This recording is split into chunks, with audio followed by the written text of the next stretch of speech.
Assalamualaikum warahmatullahi wabarakatuh. Hamdan wa syukran lillah, wassalatu wassalamu ala rasulillah, amma ba'd.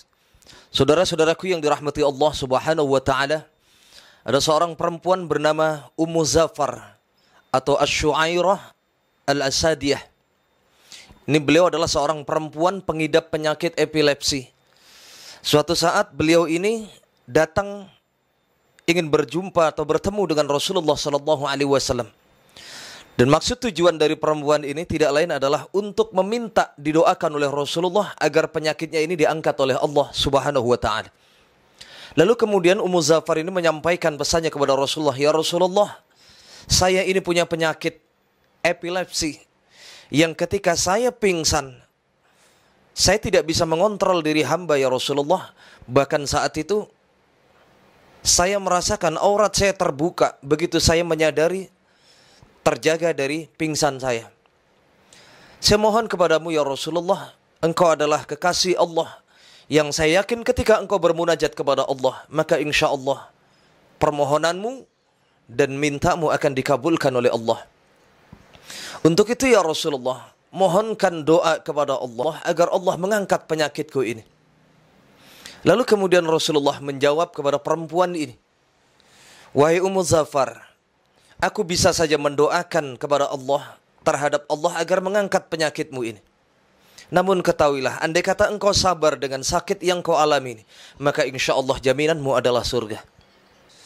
Wahai Ummu Zafar, hakikatnya Allah memberikan penyakit kepada engkau itu sarana Allah untuk menggugurkan dosa-dosa yang pernah engkau lakukan selama hidupmu. Namun jika engkau bersabar, maka insya Allah jaminannya adalah surga. Lalu kemudian Ummu Zafar ini begitu mendengarkan pernyataan dari Rasulullah, penjelasan dari Rasulullah tentang penyakitnya ini. "Ya Rasulullah, kalau memang benar seperti itu, aku rela dan aku ikhlas dengan sakitku ini.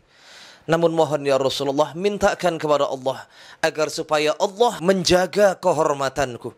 Di saat penyakitku kambuh, maka auratku tidak lagi tersingkap dan bisa disaksikan oleh banyak orang." Lalu kemudian Rasulullah memintakan apa yang menjadi kemauan perempuan ini. Allah mengabulkan doa Ummu Zafar sehingga penyakit epilepsinya tidak pernah lagi kambuh. Kecuali kambuhnya penyakitnya Ummu Zafar ini dalam keadaan tertidur sehingga auratnya tetap terjaga di saat tidur itu.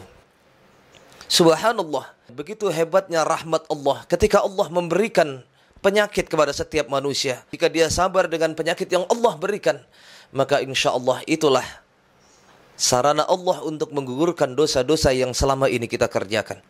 Setiap kita pernah diuji sakit oleh Allah. Sebagaimana besar rasa sabar kita kepada Allah di saat memikul ujian yang Allah berikan kepada kita ini. Saudaraku yang dirahmati Allah subhanahu wa ta'ala, maka dari itu ketika Allah memberikan ujian sakit kepada seseorang, maka hakikatnya itulah Allah menggugurkan dosa-dosa yang mungkin saja banyak pernah kita lakukan, banyak kita kerjakan sebelum kita sakit itu. Dan insya Allah ketika memang ajal kita sudah menjemput kita dengan wasilah sakit itu, insya Allah meninggalnya kita dalam keadaan husnul khatimah, sudah Allah bersihkan semua dosa-dosa kita. Saudaraku yang dirahmati Allah subhanahu wa ta'ala, di kisah yang lain pernah suatu saat ada seorang pemuda datang kepada Rasulullah.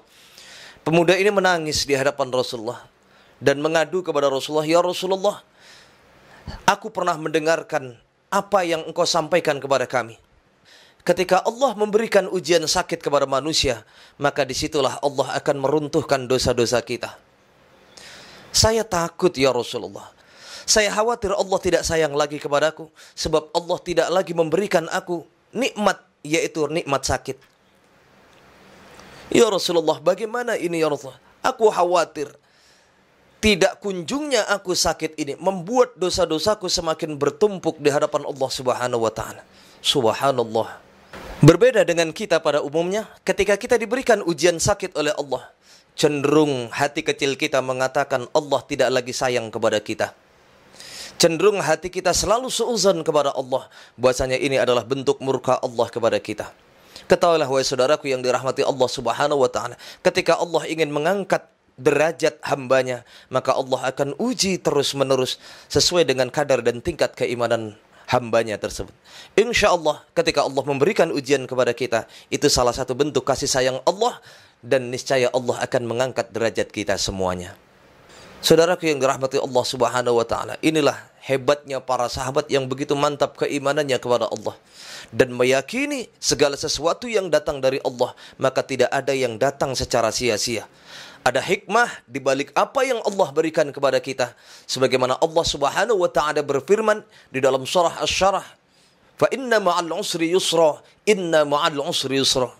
Allah berjanji, sungguh di balik kesulitan pasti akan ada kemudahan. Dan Allah ulang 2 kali, "Inna ma'al usri yusra." Dan sungguh di setiap kesulitan, di setiap ujian yang Allah berikan kepada setiap manusia, pasti akan ada hikmah yang Allah berikan pula kepada orang yang Allah uji. Saudaraku yang dirahmati Allah Subhanahu wa taala, maka dari itu siapapun kita yang saat ini diberikan ujian oleh Allah, sabarlah kita dengan ujian itu, terimalah dengan ikhlas. Sebab insya Allah ketika Allah memberikan ujian sakit kepada kita, insya Allah Allah pun seiring dengan sakit kita itu, Allah akan menggugurkan dan meruntuhkan dosa-dosa yang pernah kita kerjakan. Mudah-mudahan kita diberikan kekuatan iman oleh Allah untuk bisa menjaga amanah dari Allah, termasuk sakit yang Allah berikan kepada kita, agar kita bisa sabar dan ikhlas menjalani segala macam ujian yang Allah berikan. Innallaha ma'as sabirin, janji Allah, sesungguhnya Allah mencintai dan bersama orang-orang yang sabar. Wallahul muwaffiq ila aqwamit thariq wal 'afu minkum. Wassalamu alaikum warahmatullahi wabarakatuh.